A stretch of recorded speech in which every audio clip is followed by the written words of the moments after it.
A massive fire tears through a vacant North Houston church, and now the agency that owned it is under fire. TxDOT took over that property for the I-45 expansion, but neighbors say it was left abandoned for months. Tonight, KPRC 2 News reporter Devin Clark is asking why no one was protecting it before it went up in flames.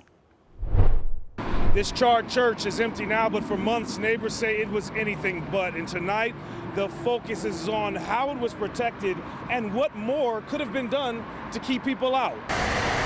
The charred remains of this former church tell only part of the story. Today, arson investigators returned to the property near I-45 and Parker Road, walking through the site and talking with homeless people in the area. Fire investigators believe people living inside the vacant building may have started the fire while trying to stay warm. What we know now is the property has been empty for months, or should have been. TxDOT bought the site in 2020 for the I-45 expansion project. The church moved out last June, and the building sat abandoned since then.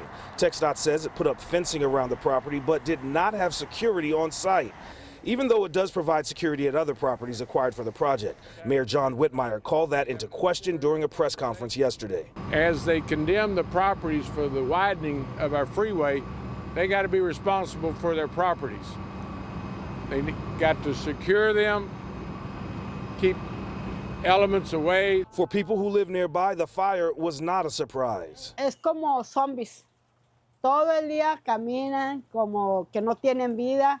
Y en la noche van para dentro de la iglesia. This neighbor, Maria, who asked not to be shown on camera, says she has seen homeless people and prostitution in the area for months. She says people regularly went inside the church at night.